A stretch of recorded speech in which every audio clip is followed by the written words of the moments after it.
नमस्कार दोस्तों, आज हम बात करेंगे भारतीय साक्ष्य अधिनियम 2023 के सबसे महत्वपूर्ण प्रश्नों को जो आपके एग्जाम में पूछे जा सकते हैं और पूछे जाते हैं।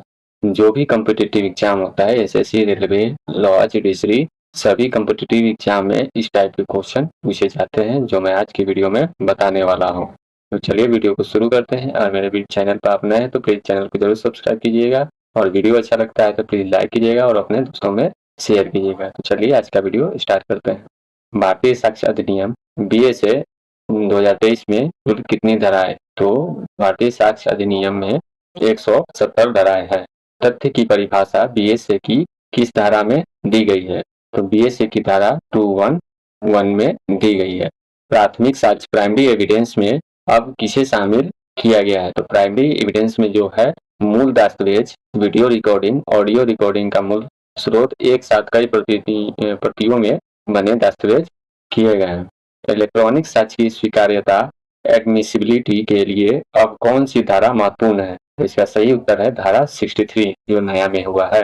रजिस्ट्री का सिद्धांत बीएसए के किस धारा में है? तो रजिस्ट्री का सिद्धांत बीएसए की धारा 6 में है।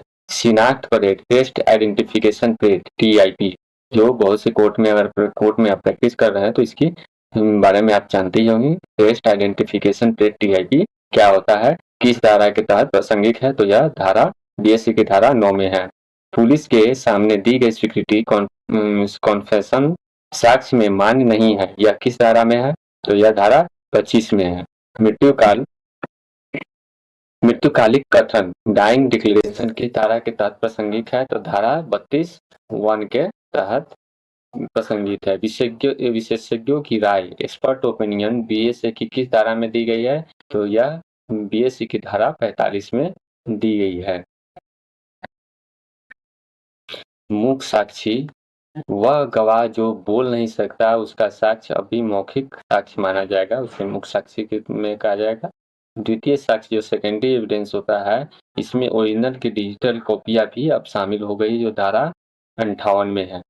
जीरा क्रॉस एग्जामिनेशन का मुख्य उद्देश्य जो होता है, इसका मुख्य उद्देश्य गवाह का विश्वसनीयता की जांच करना होता है। बीएसए के अनुसार इलेक्ट्रॉनिक साक्ष्य को सिद्ध करने के लिए प्रमाण पत्र सर्टिफिकेट का प्रारूप अब किस अनुसूची में शेड्यूल में दिया गया है? तो यह द्वितीय अनुसूची में दिया गया है। मौखिक साक्ष्य जो है ओरल एविडेंस हमेशा प्रत्यक्ष डायरेक्ट होना चाहिए। यह बीएसए में कहाँ पर है? तो धारा 55 में है। किसी डिजिटल रिकॉर्ड की सामग्री को साक्ष्य के रूप में पेश करने के लिए हैश वैल्यू का उल्लेख किस धारा में है? तो यह 60 बीएसए की धारा 63 में है। मुख्य साक्षी डम्ब विटनेस द्वारा लिखित या संकेतों में दिया गया साक्ष्य क्या माना जाएगा? तो हाँ। विवाहित स्थिति के दौरान संचार विशेषाधिकार किस धारा में है? तो धारा बीएसए की धारा 128 में है।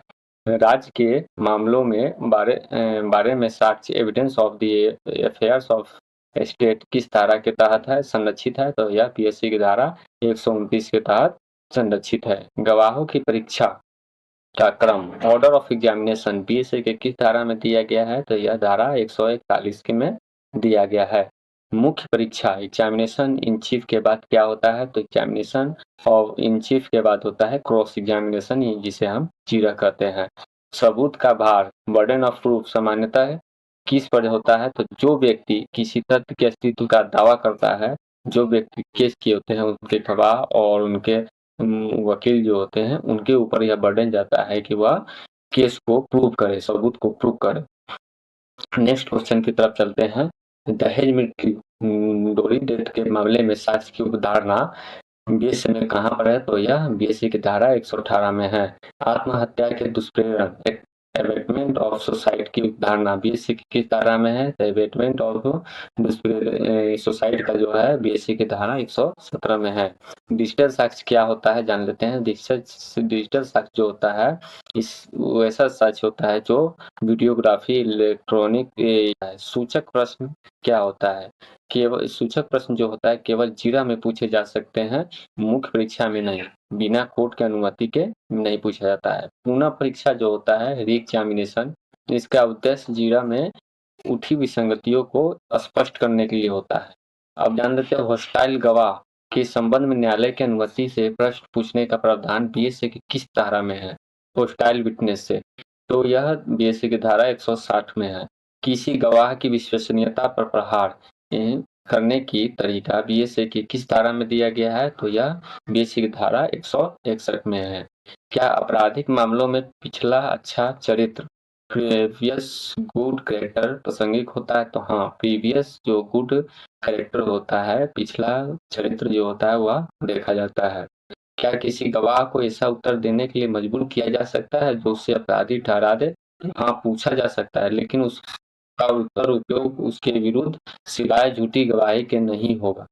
हिट एंड रन मामले में यदि चालक भाग जाता है और सूचना नहीं देता है तो अधिकतम कितनी सजा हो सकती है? हिट एंड रन का मतलब होगा कि अगर हम कोई एक्सीडेंट होता है और ड्राइवर एक्सीडेंट करके भाग जाता है तो उसे हिट एंड रन कहते हैं, और वह सूचना नहीं देता है तो उसे 10 वर्ष की सजा होती है। 0 FIR 24 घंटे के अंदर करेंगे।